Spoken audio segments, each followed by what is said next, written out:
Fala meus amigos, saudações vascaínas, começando mais um vídeo aqui no canal. Eu sou o Juninho, você está no canal Machão da Gama para mais um giro de notícias sobre o nosso Clube de Regatas Vasco da Gama, o primeiro dessa quinta-feira. A gente vai comentar ainda sobre algumas situações da partida de ontem, vamos falar de novidades aí em relação a reforços que tem que trazer, né? Enfim, momento muito complicado, eu sei que você aí tá muito chateado com o Vasco, eu também aqui do outro lado tô bastante, cara, foi difícil até arrumar ânimo para ligar a câmera aqui para poder gravar, porque eu acho que o sentimento de todo vascaíno hoje é de tristeza e, enfim, de desânimo também com a situação, infelizmente. Mas a vida segue, né? A gente tem que continuar aqui a nossa luta, o nosso trabalho, então vamos aqui trazer as informações do Vasco da Gama e, enfim, conversar, debater as coisas relacionadas ao nosso clube. Então, antes de rodar a vinheta, peço aí humildemente o seu like, a sua inscrição. Eu sei que, enfim, é até constrangedor pedir like no momento desse, mas se você gosta do meu trabalho, não tenho culpa da atual situação do Vasco, deixa aí o seu like que é importante. Beleza? Então, vai rodar a vinheta, depois da vinheta a gente começa.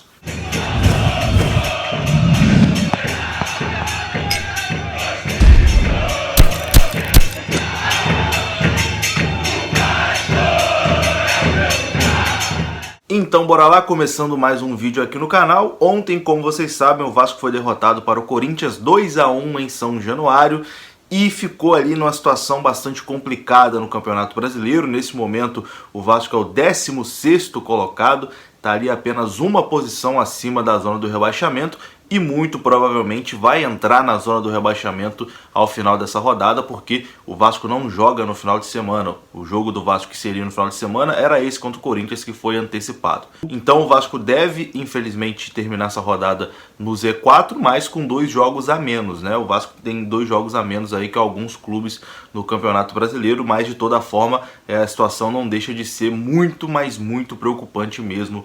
O buraco que o Vasco se enfiou depois de tantos jogos sem vencer, né? Se eu não me engano, são 8 jogos já sem vencer. E o jogo de ontem é aquela sensação estranha, né? Porque não dá pra dizer que o time jogou mal, não dá pra dizer também que o time jogou bem, né? Enfim, o adversário era o Corinthians, que também estava numa draga danada, né? O Vasco conseguiu aí ressuscitar o Corinthians, vamos dizer assim, mas mesmo o Vasco todo desfalcado ali, sem os seus 2 principais jogadores, que é o Benítez e o Germancano, o Vasco ainda conseguiu dar um calor, pressionar, poderia até ter vencido a partida, principalmente no segundo tempo após a entrada do Leonardo Gil. Mas de toda forma não dá nem para dizer que, nossa, foi bem, é uma evolução, não, porque o time do Corinthians também é bem fraquinho, né? Acho que se a gente for tentar pegar algumas coisas positivas da partida de ontem, é elogiar o Leonardo Gil, que mostrou ali nos 40 minutos que ele atuou que vai ser titular absoluto nesse time do Vasco, uma distribuição de jogo diferenciada, né? Muito melhor do que qualquer outro volante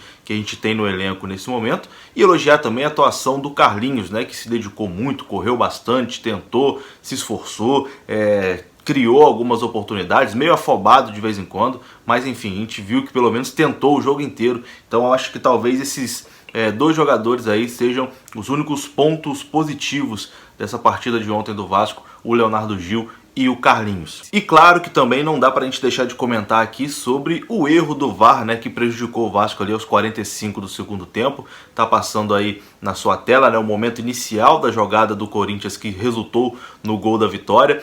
Foi falta ali do Fábio Santos em cima do Guilherme Parede e o juiz simplesmente não chamou, né, uma falta na origem da jogada, que nesse mesmo Campeonato Brasileiro o Vasco teve um gol anulado dessa forma contra o Atlético Paranaense, um gol do Ribamar, que foi falta do Bruno Gomes no início da jogada, e o VAR chamou para analisar e anular o gol do Vasco, né? Impressionante que a favor do Vasco esse tipo de coisa não acontece, são sempre 2 pesos e 2 medidas, né? Foi falta claríssima do Fábio Santos em cima do Guilherme Parede. E eu sei que o torcedor, geralmente quando o time perde, quando está em má fase, acha que quando a gente fala isso, de que foi prejudicado pela arbitragem, que está usando isso como muleta, mas não é usar como muleta. A gente sabe que o time é muito fraco, a gente sabe que o time tem que se reforçar, a gente sabe tudo que está errado no Vasco, questão de salários, enfim, tudo isso a gente sabe. Não é usar como muleta o erro do VAR e tentar justificar a derrota por conta disso, não. Mas tem que ser falado porque é um pontinho que o Vasco deixou de somar e lá na frente, quando terminar o campeonato, esse um pontinho pode fazer falta. O Vasco está em uma fase horrível, que não ganha de ninguém, mas você está numa fase horrível, você conseguir pontuar aqui, pontuar ali, e somando algum pontinho, lá na frente isso vai ajudar. Nesse ponto que eu tô falando, né? Mesmo o time jogando muito mal, merecia ter somado um pontinho ontem, como contra o Atlético Goianiense, por exemplo, que o Vasco também jogou muito mal em São Januário, foi derrotado por 2-1, mas teve um gol mal anulado, né? Aliás, o gol até foi bem anulado, mas era para ter sido pênalti para o Vasco. Enfim, então de pontinho em pontinho aí, vai ficando para trás e depois a coisa acaba se complicando. Então o Vasco foi sim prejudicado ontem pela arbitragem, mas como eu disse aqui, a gente não pode usar isso como muleta, né? Apenas aqui uma reclamação que tem que ser feita, porque se a gente não fizer aqui no YouTube, quem vai fazer? Eu não vi a transmissão ontem em momento nenhum, nem revisando o lance, né? Nem mostrando o replay do lance.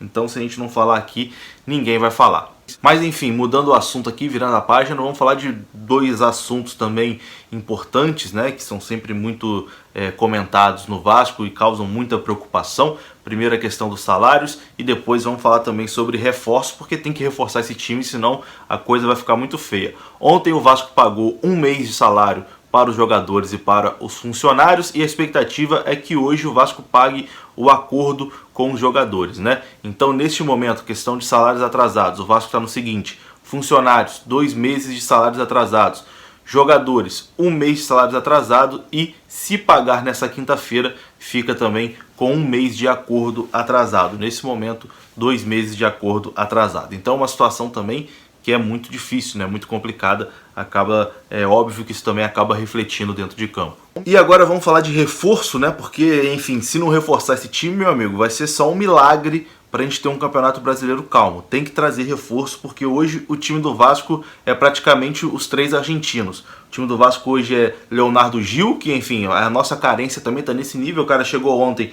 a gente já bota como titular absoluto e parece que vai ser um titular absoluto, um bom jogador. Então o time do Vasco hoje é o Leonardo Gil, o Benítez e o Cano. Fora isso, o Vasco não tem mais nada. Não tem nada, não tem lateral, o goleiro é fraquíssimo, enfim, não vou nem continuar na corneta aqui não. Mas tem que se reforçar, né? Tem que trazer pelo menos mais 2 jogadores para ser titular nesse time, para conseguir ali o mínimo de tranquilidade nesse Campeonato Brasileiro. E a informação que a gente tem aqui do Felipe Rocha, do Lance, é que o Vasco oficialmente desistiu de Valência e Latif Blessing. As tratativas entre Vasco e Los Angeles estão encerradas. O Los Angeles não quis liberar o Latif, então o Vasco desistiu da negociação.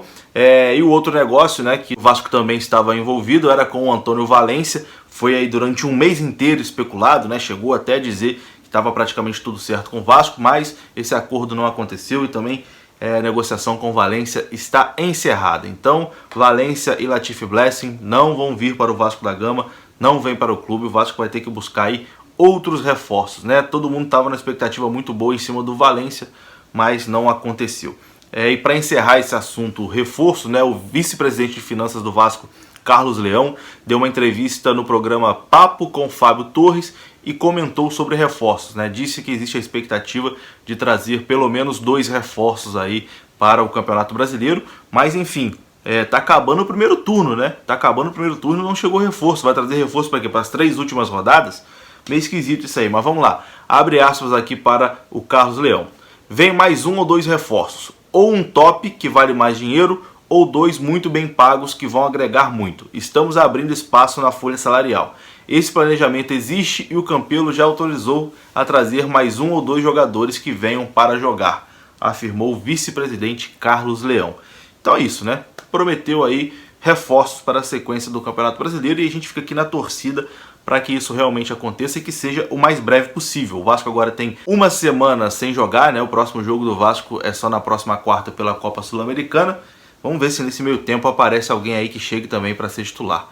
E é isso. Situação muito complicada, meu amigo. Situação muito difícil mesmo. Tamo junto. Vou ficando por aqui. Lembrando que amanhã, sorteio da Copa Sul-Americana. O Vasco amanhã conhece o seu adversário da próxima quarta-feira. Primeiro jogo em São Januário. Segundo jogo fora de casa. Tamo junto. Um abraço. Saudações vascaínas. Até a próxima.